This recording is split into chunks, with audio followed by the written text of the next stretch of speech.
Good afternoon to the members of the head table and attendees.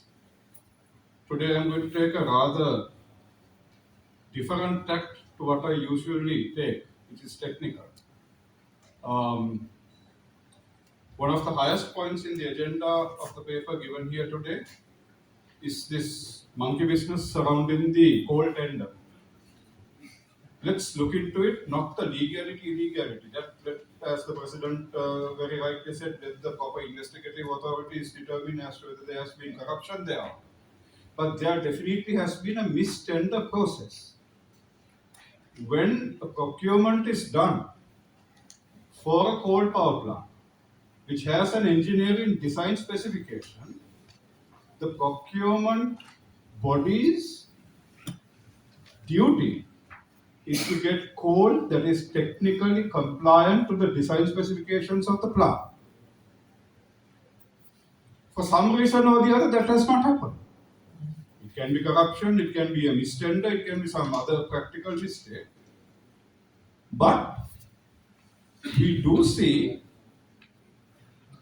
a lot of whitewashing taking place because in the tender conditions, it's very clearly specified. Not two consecutive shipments. Any two shipments, if the quality standards are not there, if there is delay in the delivery timeline, the vacants, the tender can be cancelled. Why have we gone up to 11 shipments of low quality coal? A lot of people may or may not know this. Why have we overstressed Nora Chole to try to cover that up by trying to produce 300 megawatts or as close as possible to 300 megawatts, destroying the life expectancy of the plant? This plant is supposed to run till 2040. You run it like this, it's going to break down before 2020, probably 2030. I don't think it will pass 2030. We've already seen the pulverizer and various EPS systems beginning to short circuit. Why?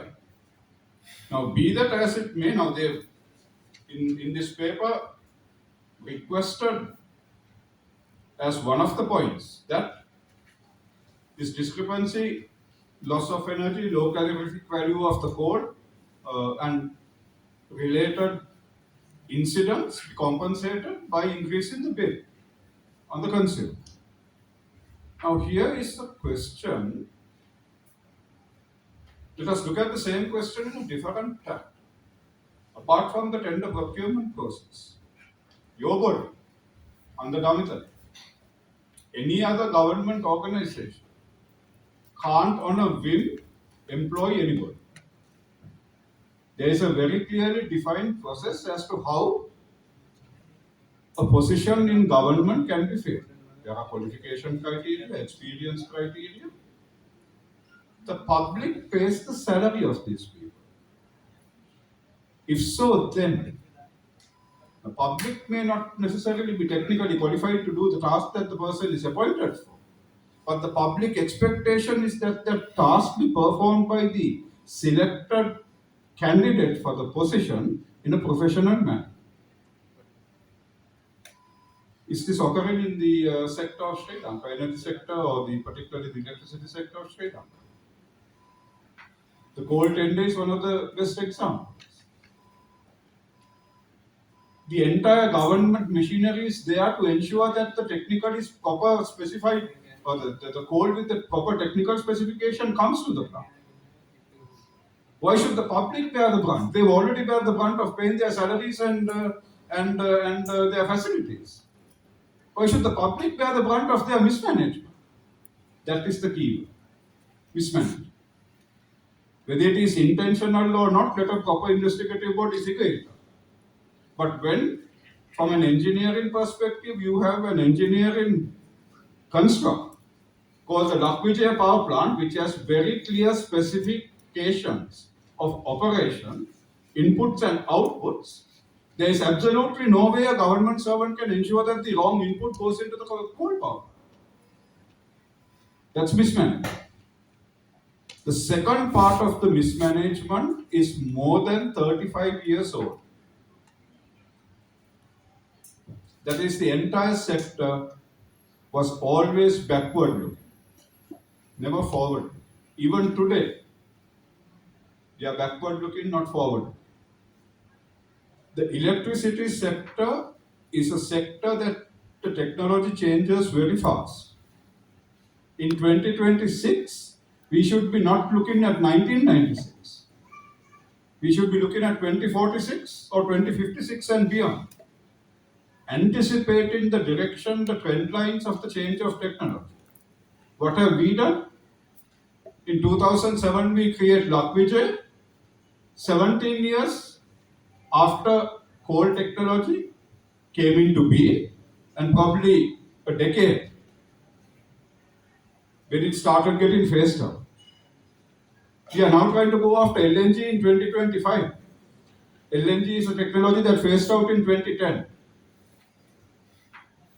We never got the grid up to be able to accept non-conventional renewable energy. Very simple. Have BESS. Now it is even simpler because the cost of BESS is very much economic. It does not impact the cost of generation. Today, your solution to Norachole, if it wasn't for solar input that comes at between 9 o'clock, maybe 9:30 to 3 p.m., the figures quoted here would have been even more than. Imagine if we had guessed the same thing could have continued into the night. Now, where is the technical knowledge of these people that get appointed to the government positions to get the country in this direction? I might be able to do it because I'm knowledgeable about it. 22 million other people are normal citizens. They necessarily are not electrical engineers or sectoral experts. But they pay the taxes that pays the salary of these people. How are we allowing these government servants to mismanage this entire sector? Your job is to give directives whenever there is a mismanagement.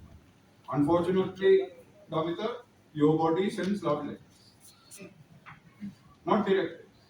Your act specifically mentions the word directive.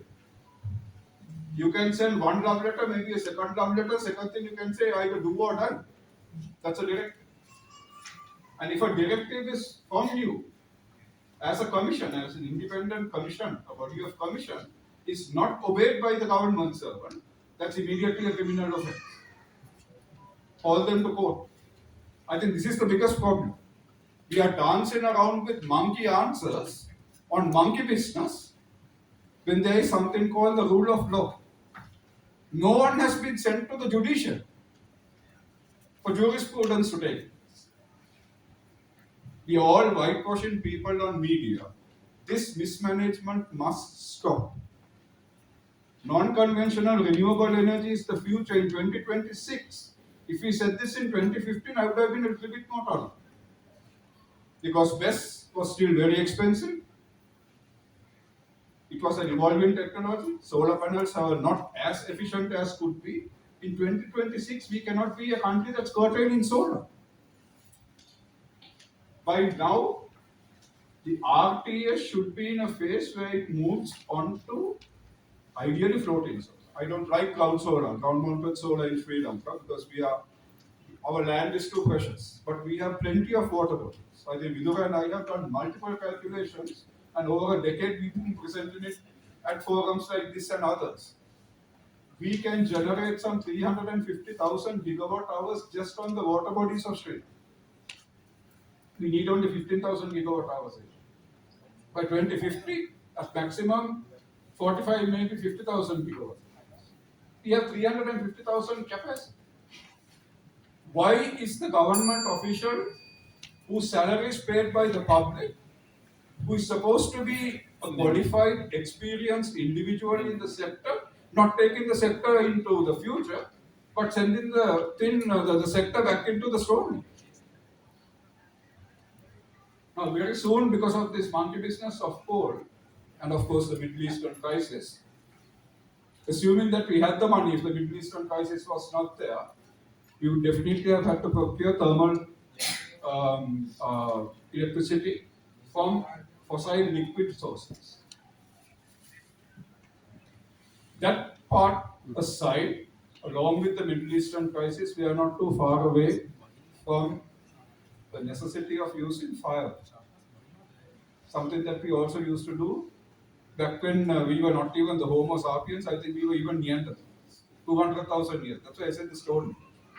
Is that what we are paying the salaries of these people for? And now, having done the mismanagement, having not used their sector expertise to take the country to the proper managed situation, they dare come and say we need to put the bill back on the people. Double whammy on the people. අනේ ඉතින් අපේ මිනිස්සුන්ට ඒක ටික සිංහලෙන්ම කියන්න ඕනේ මාධ්‍ය එහෙම කන්නවනේ. සිංහල අපේ සාමාන්‍ය ජනතාවට